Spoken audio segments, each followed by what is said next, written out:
महाराष्ट्र की राजनीति किसी भी दिलचस्प मोड़ से कहीं आगे निकल चुकी है। देश में कहीं भी राजनीति हो रही है, उस राजनीति की तुलना में महाराष्ट्र की राजनीति आज सबसे ज्यादा चर्चा में है। कारण यह है कि यहाँ जितने विधायक नहीं है उससे ज्यादा सीएम बनने के दावेदार सामने आ रहे हैं। और ये जो मामला है इतना गहरा होता जा रहा है कि पूरी राजनीति, पूरे देश की राजनीति महाराष्ट्र पे आके टिक गई है। नमस्कार दोस्तों, मैं राकेश श्रीवास्तव। आज हम बात करेंगे महाराष्ट्र की राजनीति की। यूं तो अक्टूबर नवंबर में विधानसभा के चुनाव होने हैं, लेकिन इस चुनाव से पहले जिस तरह की राजनीति महाराष्ट्र में देखने को मिल रही है उसने जरूर लोगों का ध्यान अपनी तरफ खींचा है।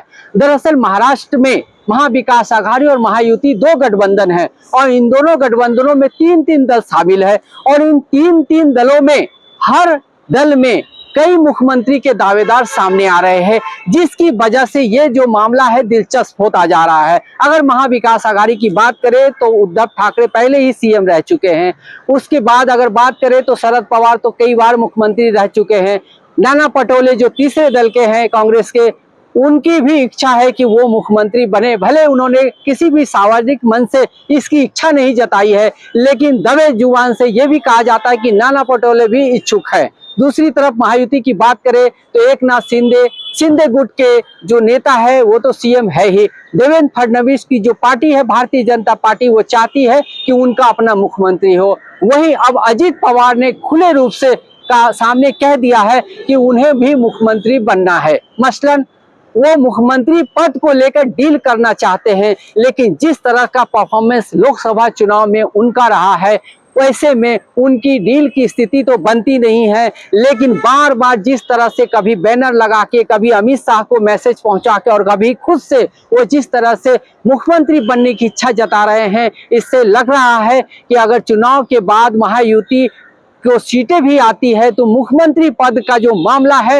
वो पेच फंसा सकता है। और इसी पेच की वजह से भारतीय जनता पार्टी असमंजस की स्थिति में है। दूसरी तरफ एकनाथ शिंदे की बात कर ले, लोकसभा चुनाव में उनका ठीक ठाक प्रदर्शन रहा। ऐसे में वो भी चाहते हैं कि उन्हें सीएम के तौर पे रिपीट किया जाए। इन तमाम सीएम पद के बीच में जो 2-3 दिनों से वर्षा गायकवाड़ और सुप्रिया सुले और तमाम तरह की जो नेताओं के बयान सामने आए हैं, उसने एक नए मोड़ की तरफ मोड़ दिया है। दरअसल कुछ महिला नेता चाहती है कि महाराष्ट्र में एक महिला मुख्यमंत्री होनी चाहिए। ये मांग पहले भी दबी जुबान से होती रही है, लेकिन इस चुनाव से पहले ये मांग मुखर रूप से सामने आ रही है। ऐसे में सवाल ये उठ रहा है कि क्या महाविकास आघाड़ी अपने तरफ से महिला उम्मीदवार, महिला सीएम के लिए आगे बढ़ेगी, क्या पहल करेगी और इस पहल में क्या सुप्रिया सुले का नाम शामिल होगा। वहीं दूसरी तरफ ये सवाल है कि महायुति जो 3 दलों की गठबंधन है और उसके कई दावेदार है सीएम के, क्या वो महिला मुख्यमंत्री के नाम पे सहमत होगी। ये सवाल इसीलिए महत्वपूर्ण हो गया है क्योंकि इसी महायुति की सरकार में लाडली बहन योजना लाई गई है। मसलन उन्होंने ये जताने की कोशिश की है कि उन्हें अपने महाराष्ट्र की बहनों का काफी ख्याल है और महिलाओं की इज्जत का भी काफी ख्याल है। ऐसे में क्या महायुति अगर सीटें ला पाती है तो क्या एक महिला मुख्यमंत्री को प्रोजेक्ट करेगी।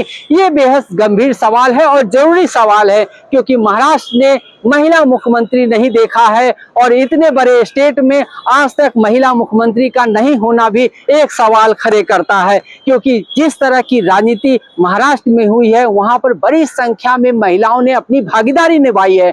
कई बड़े बड़े नेता हुए हैं महाराष्ट्र में, सुप्रिया सुले का नाम ले, वर्षा गायकवाड़ का नाम ले, और भी कई नाम है, मेधा कुलकर्णी का नाम ले, और भी कई बड़े नाम हैं जो इस पद के दावेदार हो सकते हैं। लेकिन दलों में सहमति नहीं बनने की वजह से आज तक कोई भी महिला मुख्यमंत्री नहीं बनी है।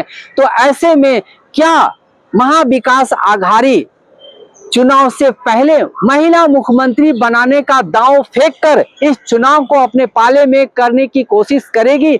यही सवाल महायुति के साथ भी है, क्योंकि महायुति का जिस तरह का फिलहाल जो आप फील्ड में जो स्थिति है, जो सर्वे बता रहे हैं, वो ये बता रहे हैं कि महायुति की स्थिति कमजोर है। ऐसे में इसीलिए उन्होंने लाडली बहन योजना लाई और इसके बाद अगर वो एक महिला सीएम को प्रोजेक्ट करने की कोशिश करती है या साहस दिखाती है तो इस चुनाव में उसके पक्ष में मामला बन सकता है, ये देखना बेहद जरूरी है। लेकिन सबसे बड़ा सवाल यह है कि हम महिलाओं की बातें कर ले या उनको मुख्यमंत्री प्रोजेक्ट करने की बातें कर ले, लेकिन जब असलियत में इस पे निर्णय लेने की बात आती है, अक्सर हमने देखा है कि हम पीछे रह जाते हैं।